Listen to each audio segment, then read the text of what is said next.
ምንድነው የአማራ ህዝብ የጥፋት አዋጅ ታውጆበት አማራ በመሆኑ ብቻ አማራነቱ እንደ ወንጀል ተቆጥሮ ይሄን ያክል ሲፈናቀል ይሄን ያክል ሲሳደድ ይሄን ያክል የግፍ ሰቀቃ ሲደርስበት ግማሹ የዱር አራዊት ሲበላው ገሚሱ ደግሞ የአዋፋት ቀለብ ሲሆን አሁንም ተስፋ አለው ያኛውን ልጁን ቀብሮ መልሶ ሚስቱን ያስረግዛል አይደል? ወደ ቤት ሲመለስ አያስረግዝም እንዴ?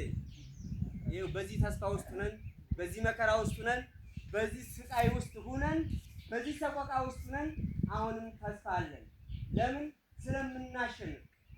ስለምናሸንፍ ያም ስለሆነ ነው የዕለት ተዕለት ተግዳሮቶቻችንን በጭካኔም በጽናትም በጀግንነትም በትዕግስትም አልፈን ትውልድ እናስቀጥላለን በሚል ገሚሱ የሚያገባው ገሚሱ የሚወልደው ገሚሱ የሚሞተው አንደኛውን ልጃችንን ቀብረን ስንመለስ መልሰን ሚስቶቻችንን የምናስረግዘው ማለት ነው።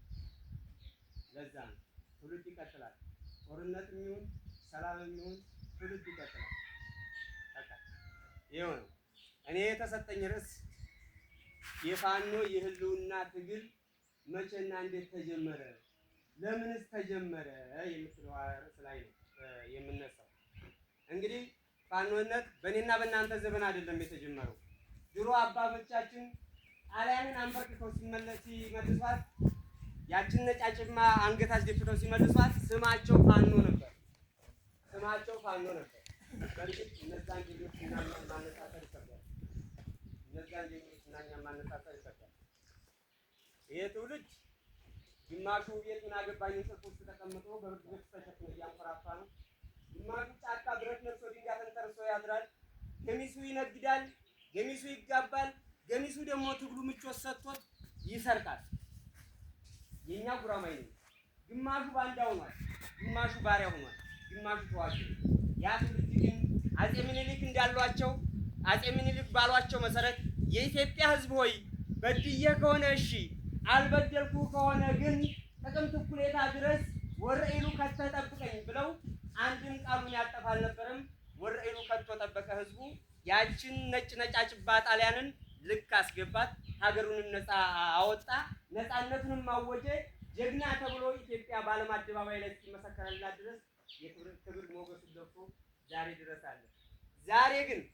ዛሬ ግን አማራ በሚል ስም የራሳቸውን የፖለቲካ ሽፍት በመጠቀም እየከፋፈሉ ማንነታቸውን መሰረት አድርገው ሲያጠቁን አብዛኞቻችን ምን አገባኝ እንቅልፍ ውስጥ ነው።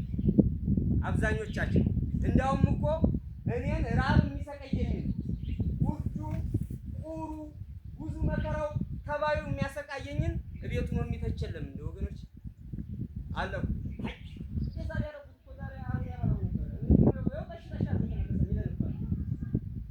በዛች ዛሬ በእንትና ወጥቶ በዋርዲያ ከፍሎ እዛች በር ላይ ተሽተሽ አድርጎ ተመለሰ። እንደዚህ ነው የሚጫወቱብን። እኔ እንጀራ በልተሽ እንከራተታለሁ ሲቀል ያለ ይልቋል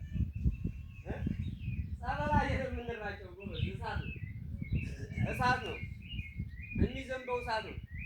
እነሱ ደግሞ ታንኩም ባንኩም እነሱ እጅ ላይ ነው። እኛ ላይ ምን አለ? ምንም ነገር እኮ የለም። ከእናንተ ለምንም በምናገኛት እኮ ነው 3-4 ገዝተን ይገርዳል እየገበርን የምንመጣው። አንገተ ረጅም ወንድሞቻችንን እኮ በየተራራው ላይ አልፈናቸዋል። በየስልኩ እኮ ደማቸው ፈሶ ቀርቷል። አልቀበርናቸውም እንኳ እኮ። ይሄ ችግር ከየት የመነጨ ይመስላችኋል? የዚህ የህዝብ ዝምታ ነው። አብረን ያለመውጣታችን ነው። ጉራማይሌ መሆናችን ነው። ዱዓችንም ጠቅሳችን ጉራማይሌ ስለሆነ ነው። ግን እሱ ለሚሻው ሁሉ ያደርጋል። አንደኛው ደግሞ አላህ እየባለው ጠብቅልኝ ይላል። ታዲያ እንዴት ነው ፈጣሪ ጎበዝ ባንድ መልኩ አድርጎ የእኛን ፍትህ የሚያመጣው? ፈጣሪ እኮ እኩል በአንድ ሳንባ እኩል ተነፍስ ማለት ነው። እና የአማራ በዚህ ውስጥ ሆኖ መከራውም የበዛበት የአሸናፊነት ሚናውም የረዘመበት። ለማንኛውም ፋኖ እንደምትሰሙትም እንደምታዩትም አማራ የሚባለው ህዝብ በማንነቱ ሲጠቃ አማራነቱ ወንጀል ሲሆን በወለጋ፣ በሻሸመኔ፣ ባሪሲ፣ በሌሎች ክልሎች ውስጥ በአማራነቱ ብቻ ብሔር ብሔረሰቦች ጋር በማንነቱ በሰውነቱ እንዳይኖር አማራነቱ ወንጀል ሆኖ ሲፈናቀል በጅምላ ሲቀበር ሙስሊም ክርስቲያን ሳይባል ዞክ ሳይለይለት መከራ ሲበላ በሰይፍ ሲሰየፍ ነው ፋኖ አይ እኔማ የአባቶቼ ልጅ ነኝ፣ እኔ የበላይ ዘለቀ ልጅ ነኝ፣ የአፄ ቴዎድሮስ ልጅ ነኝ፣ በአማራነታቸው የተፈናቀሉ ወገኖችን ዜማቸውን እመልሳለሁ፣ አማራነቴንም ከፍ አደርጋለሁ ብሎ ብረት ነክሶ ድንጋይ ተንተርሶ ጫካ ለመግባትና ጫካ ለማደር ይህንን አረመኔ ለመዋጋት የበቃው ዋነኛ ምክንያት የፋኖ አወጣጥ ይሄ የፋኖ ፋኖ ከወጣ በኋላ ግን ፋኖ ጫካ ከወጣ በኋላ መንግስት የራሱን የፖለቲካ መንገዶች ተጠቅሟል። አማራው አማራ ነኝ ብሎ እንዳይታገል አማራ ነኝ በአማራነቴ ነው የተጠቃሁት፣ አዎ የፋኖ መንገድ ትክክል ነው ብሎ ብሎ እንዳይነሳ ሁለት ነገሮችን ተጠቀመ። በዋናነት የሃይማኖት አጀንዳ፣ የሃይማኖት ካርድ ወለጋ ላይ ሲታረድ የነበረው ወሎዮ ሙስሊም ግልጽ የሆነ ነገር ማለት ነው። ነገር ግን ፋኖ የወጣው ኦርቶዶክስን ለማንገስ ነው፣ ሃይማኖታዊ መንግስት ለመመስረት ነው ብሎ ብዙ ጊዜ ባልነቁ ወገኖቻችን አእምሮ ላይ የሚሰራውን የስነ ልቦና ስራ ይሰራል። አዳማጮች አሉ። በእርግጥም ከዚህ ከኛም ውስጥ ከሙስሊሙም ከክርስቲያኑ የተደቀሉ ሃይማኖት የሚመስሉ የፖለቲካ ድርጅቶች ስላሉ እነሱም ያችን ነገር ያቀነቅኑለታል። በዛ መልኩ ትግላችን አሁንም እንዲደበዝዝ ሆነ። ለነገሩ እስኪ አንድ ጥያቄ ልንገራችሁ። በሃይማኖት ተጣልተን እናውቃለን? በሃይማኖት ግጥምን እናውቃለን? ብንገጥምስ ያዋጣል እንዴ? አያዋጣማ። እስኪ አዳምጡኝ። ከሙስሊምና ከክርስቲያን ማን ይበልጣል?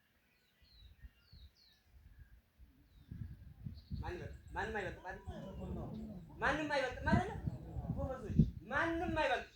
አያችሁ፣ ሙስሊሙ የራሱ ሴት አለው፣ የራሱ የእምነት አስተምሮት አለው። ክርስቲያኑ የራሱ ሴት አለው፣ የራሱ የእምነት አስተምሮት አለው። ለእኛ ግን ጌጣችን ነው፣ ልዩነታችን ጌጣችን ነው።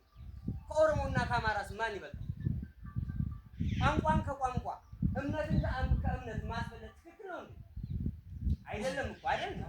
አይደለም እኮ። ኢትዮጵያ የብሔር ብሔረሰቦች መገኛ መሆኗ እንደ ውበት እንጂ እንደ ልዩነት ሊቆጠር አይገባም ነበር። እነዚህ ደግሞ ኢትዮጵያን በታሪክ ያቆዩ የታሪክ መሰረት የሆኑ ሁለት እምነቶች ደግሞ ልዩነት ሊዘራባቸው ቀርቶ የመከባበር እሴታቸው እንዲጠነክር ነበር መደረግ ያለበት። ገዢ ፓርቲው ግን ይህ የብልጽግና ወንጌል እስልምናን ዝቅ ወይም ክርስትናን ከፍ ወይንም እስልምናን ዝቅ እያደረገ በደም ባህር ላይ የበለጸገ የራሱን ወንበር ለማቆየት ይሄን ህዝብ ያደበዝዘዋል። አሁን እየሰራ ያለው ያንን ነው። የራሱን የወንበር የቆይታ ጊዜ ብቻ ስለሆነ የሚያስበው ወገኔን እንደዚህ እያለ ሙስሊሙ ዛሬ ተነካ፣ በዲኑ መጣበት፣ ክርስቲያኑ ማተቡ